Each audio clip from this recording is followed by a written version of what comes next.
What's up, guys? Dutogiraikonoka here. Right now we are discussing the new, kind of Emperor Velen dragon deck that, that I've had sitting in development for a while. I've talked about this in a few other videos before. I specifically talked about it on my YouTube channel, a discussion of the current meta, and my second Priest Theory crafting video that were fused into one. But right now I think I have solidified the deck enough to where I'm willing to make a full-blown video about it and actually show you guys the deck and what it's good for. The answer, absolutely nothing. No, I'm kidding. You know, what is it good for? Never mind. Bad joke. So, the deck itself fuses 3 shells really successfully, which is kind of surprising. It goes with the whole Dragon Priest theme, combined with a lot of card draw and a wombo combo. So it's interesting in that manner. And to pull this off, we needed kind of a reliable shell for the combo. Obviously, the combo is Prophet Velen plus Mind Blasts as our win con to deal 20 damage in 1 turn. And the nice thing about this is that since Emperor Tharzan has been released, you only need one of those combo components to be hit by Tharzan to make sure that you can use the combo by turn 10, which is useful. You also have Alexstrasza, who counts as a dragon, to set your opponent's health to 15, and the most that any current deck in this meta can do in 1 turn is heal for 8, but then they can't remove Alex, or remove Alex, but then at maximum heal for 5 if they're a priest. So, there's no way in the world for somebody's health to get up above 20 and out of combo range and survive getting hit by Alexstrasza with the subsequent combo. The only deck that can do this is Freeze Mage, and that's a terrible matchup. We'll get to the matchups later. So, that's the main combo components that are absolutely critical to the success of the deck. I have stated in this deck's page that it is possible to replace Alexstrasza with Malygos. The problem with that is if you want to replace Alexstrasza with Malygos, you're going to have to guarantee that every Mind Blast is hit by Tharzan twice. Otherwise, it's not worth it. You're just creating a second 20 damage combo that's not actually going to beat your opponent, or you're going to have to get lucky with Malygos sticking for a turn, which means that your opponent only has to remove Malygos. They don't have to do any healing, which defeats the purpose. It doesn't help against freeze, or anything like that. So Alexstrasza, basically critical. Given that basic combo shell of Mind Blast, Velen, Tharzan, and Alexstrasza, you need a way to make the combo very consistent. So you need card draw. That means I went with cards like Acolyte of Pain. I figured Nat Pagal because why not, he's fun. And Blood Mage Thalnos. Originally these two were both loot hoarders, and they still are in the deck that I am using on Hearthstone to test this out, but that is because I don't own Nat Pagal, I don't own Blood Mage Thalnos. I'm working on getting them, but still. The idea with these two is that they are just... Blood Mage provides spell damage, and you'll see why spell damage is relevant as we go. And Nat Pagal provides a potential load of card draw, and he's very difficult for most current decks to remove, especially Druids and Warriors, before he draws you up to 2 cards, which is, in most matchups, more valuable than a Loot Hoarder, which only draws you 1. And then, of course, Pagal gets removed. Just like Loot Hoarder does. So, good value there. Stacking on the idea of card draw, we have Acolyte of Pains and Northshire... Oh my god, excuse me. We have Acolyte of Pains and Northshire Clerics as just kind of a quintessential version of card draw for Priest. Power Word Shield is obvious, and since you have Northshire and Acolyte of Pain in the same deck, it only makes sense to run Velen's Chosen to kind of give surprise buffs to either of these 2 minions to generate this massive minion that can do a lot of trading and then still generate card draw as it trades, which is just this huge threat for your opponent. It's a really nice synergy, and it gives the minion spell damage so that the minion can help out the spells in the deck. Beyond that, when we go with the concept of furthering card draw, you also have Azure Drake, which is a just really, really strong minion given that it has spell damage and provides card draw, etc. So given that the card draw shell is kind of now incorporated in, the only thing that's left to do is actually choose the minion base of the deck. And this deck is going to need a lot of really strong minions in order to excel. So that means you need a high stat to mana cost ratio. There aren't a lot of minion types that really do well with that. But you've already got 3 dragons in the deck, right? So I figured why not let's just go ahead and test other dragons. Especially given that you've also got a card draw shell, something like Twilight Drake couldn't hurt. And once you're running Twilight Drake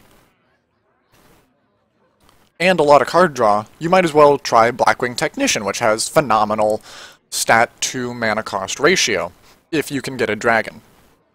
From there, Twilight Whelp makes sense because it is another dragon trigger for Blackwing Technician, and it is also basically a zombie chow if you have some other dragon, so it fits the high stat to mana ratio that this deck is trying to achieve, and that gives you the dragon shell.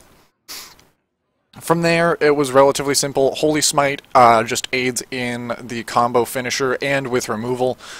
At this point, just off of how the deck was built, it already has 5 sources of spell damage, which is a lot of spell damage. So Smites can often hit for 3 or 4 damage for just 1 mana. As far as removal goes, that's amazing. And Holy Novas can hit for 3 to 4 damage as well against opponent minions, which is really relevant because things like mech decks,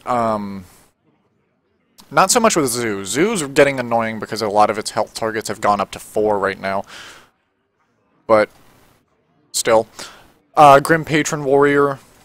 A lot of deck types have 3 health as the kind of stat health level of their minions. And so Holy Novas that deal 3 are vastly superior. From there, there's only room in the deck for 1 Shadow Word Death. Unfortunately, that means this deck is a little light on removal. And we ran Defenders of Argus because you've already got a Twilight Drake that has 4 attack. You've got an Azure Drake that has 4 attack. You've got, what was the other one? No, that is it.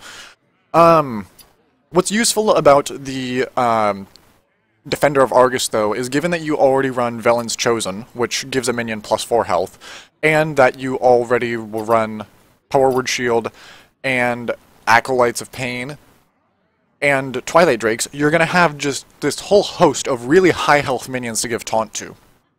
Which means, you know, Argus actually is counting almost as 4 taunts in the deck, which is phenomenal.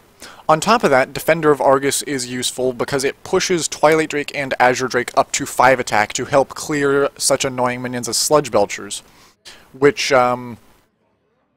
previously they wouldn't have been able to clear.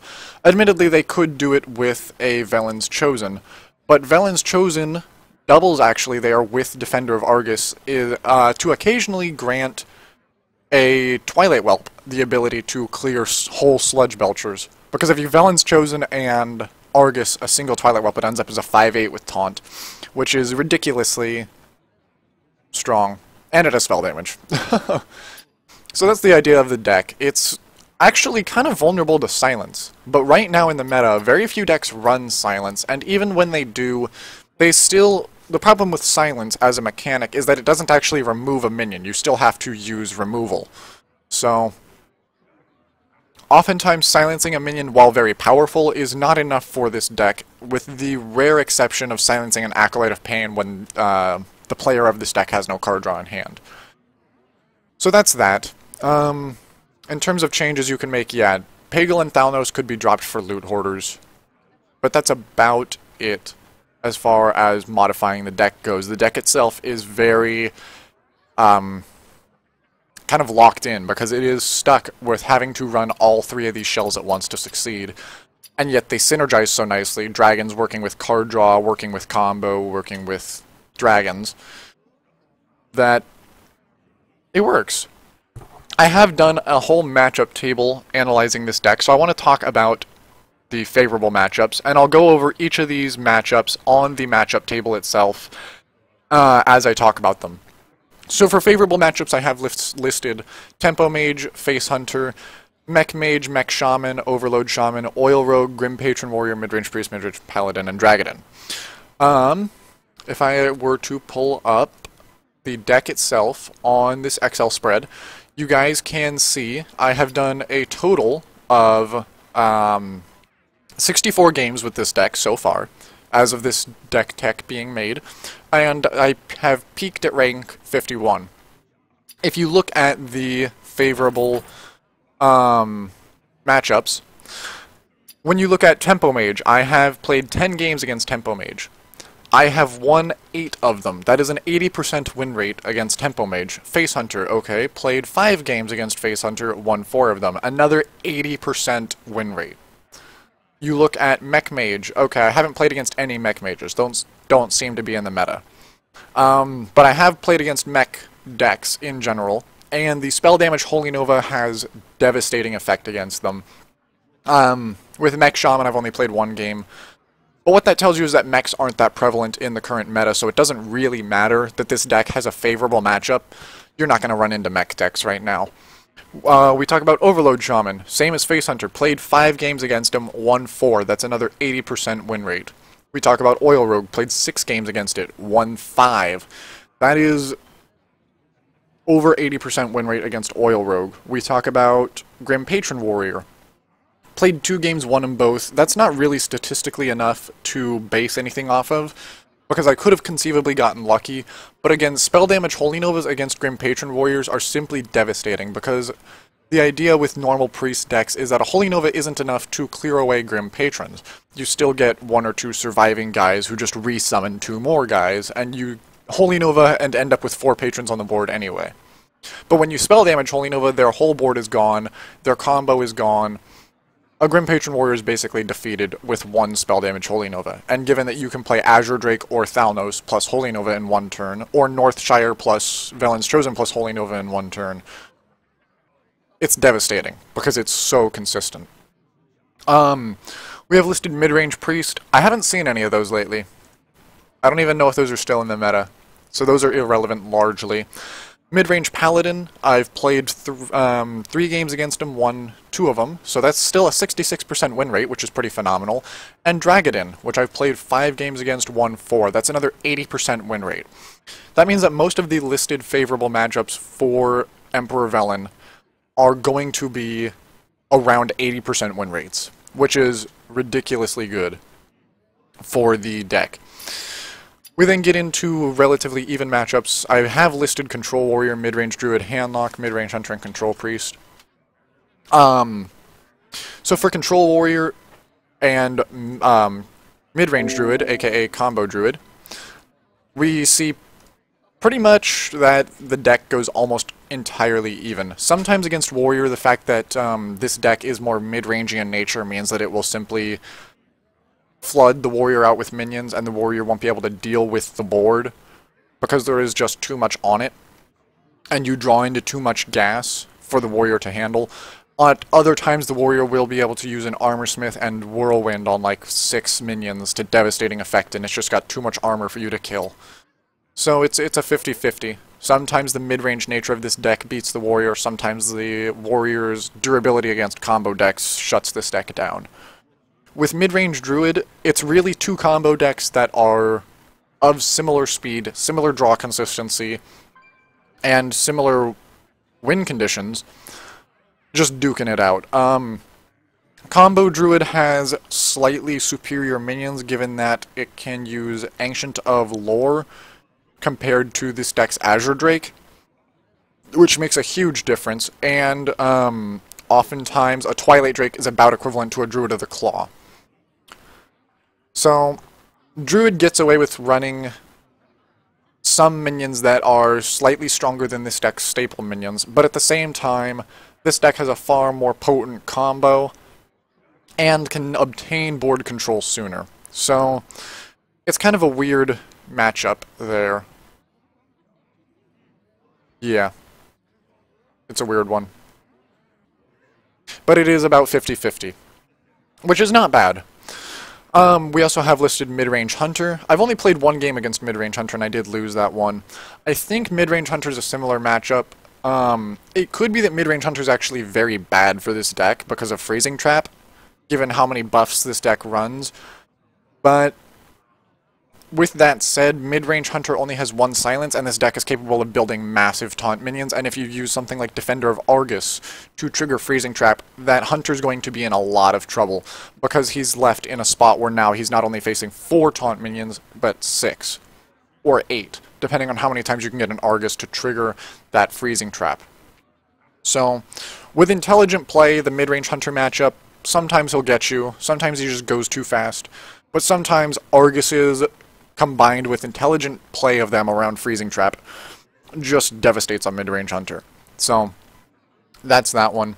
And, whoops, we have Control Priest as well. I've played 2 games against Control since I started recording this, and I won both of them. The fact that Alexstrasza can set a Control Priest health to 15 means that the Control Priest cannot recover at that point. He could use Light of the Naru on self, and then heal, and then death Alexstrasza. But at that point, he doesn't have the mana to Holy Nova. That's 5 health in 1 turn, and a removal of Alexstrasza, but I can then go ahead and Velen combo him. I have lost to 1 Control Priest, which is not on this record, but I don't remember when I was going, and quite frankly, I'm not going to try to record matches that were not part of the recording series. And I've played 64 games with this. It's not like I'm trying to choose matches. This is literally 64 consecutive games, and just what I've seen with this deck, and my analysis of the current meta based on that. So, Control Priest, I have it listed as a relatively even matchup. I don't know, perhaps it is insanely favored, simply by nature of the fact that this deck draws into its combo really consistently. It's mid-rangey in nature, which is the natural counter to Control, and a Priest, unlike a Warrior, cannot overheal or use armor, so Alexstrasza is just a game winner here. Maybe that's the case. I haven't seen enough other Priests, though, to really make that judgment call. And I have Handlock listed, right? Of the recorded games, I have 1 match against Handlock. I think I've played 2 other games against Handlock outside of this record. And one of those times I had combo, one of those times I didn't, so obviously one I won, one I lost. With Handlocks, they have really large taunt walls, but their health almost always stays under 20. So if you can combo them, you just win. And if you can't combo them, they will outboard control you, and you will lose. So I think Handlock's a relatively even matchup. This may change based on further data gathered. But yeah. That's that. And then we come to our bad matchups. I have mid-range... wrong thing. My apologies.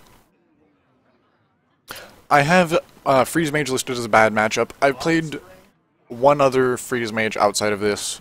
But, yeah. Freeze Mage is just absolutely terrible for a matchup because you cannot play around Ice Block, and he will simply block your combo every single time.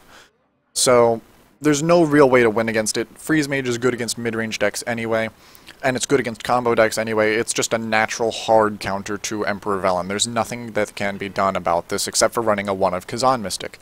If you were to do that, you sacrifice so much minion quality that you're just going to damage every other matchup. So it's not worth it. Freeze Mage is just going to suck.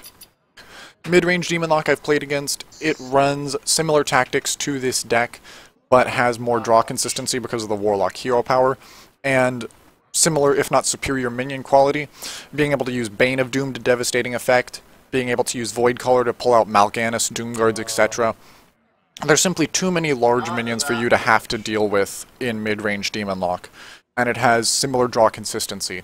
So, it just outboard controls Emperor Velen almost every single time, and that's unfortunate. It's still possible to win, but you basically have to draw into the combo and damage that Demon Lock down to around 20, and then combo him. All before, you know, turn 10, or even sooner, because mid-range Demon Lock can put you on about as fast of a clock as a mid-range Hunter can, given the right draw. So mid-range Demon Lock is just... It does what this deck does without the combo, but it's more consistent in its board control, and when you lose board control with this kind of a deck, you lose game. And, of course, Zoo is the last listed bad matchup.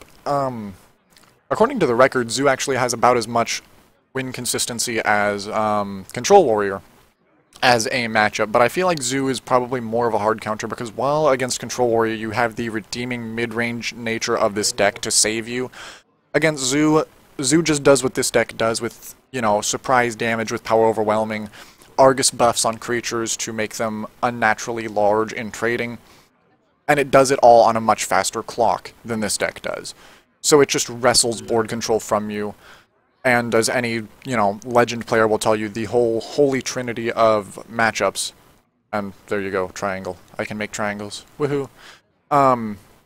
Is that aggro beats mid-range, mid-range beats control, control beats aggro. And so, if a Zoo deck is doing what this deck is doing to obtain board control, but it does it faster, it's gonna win. Period. So, that's how that looks according to what I've recorded. The good news about that is that in this meta, more than anything else, I'm seeing a lot of mid-range decks, and I'm seeing a lot of, you know, not bad matchups. There aren't very many freeze mages. Not many people have adapted to mid-range Demon Lock, probably because it requires so many legendaries. And not even that many people are playing Zoo. So, the most favorable matchups for this deck being an Overload Shaman, Dragadin, and Tempo Mage, all of them are really, really used right now. Especially because of the release of Flamewaker, and Fireguard Destroyer, and Hungry Dragon. So yeah. Some people would ask, would I run Hungry Dragon over Twilight Drake? Absolutely not. That synergy between Twilight Drake and card draw is ludicrous. It often ends up being a 4-7, if not better. And, excuse me, usually when it is under a 4-7, you've already got some semblance of board control, and so you don't need to be giving your opponent more minions for you to remove. I don't like Hungry Dragon as a card in anything except for control, and that's even as a one-of if you're running a priest deck with Resurrect. That's the only place I can see Hungry Dragon being any good at all. So that's for the most part the deck. Obviously, if you're interested in mulligans and playstyles against specific decks, I have that all written up on this deck's page. And I'll be trying to climb as much as possible with this deck, but I think this is kind of a new deck that is relevant in the meta. Even after the release of Wing 5, all that's going to happen is we're going to see more Dragadins coming out. We might see a little bit of a boost to Face Hunter with the advent of a Volcanic Drake. We might see a little bit of a boost to Zoo, maybe with Volcanic Drake, maybe, but for the most part, I don't think the meta is going to shift in any way that is unfavorable for this deck. So, that's the deck tech. Thank you guys for watching. Take care.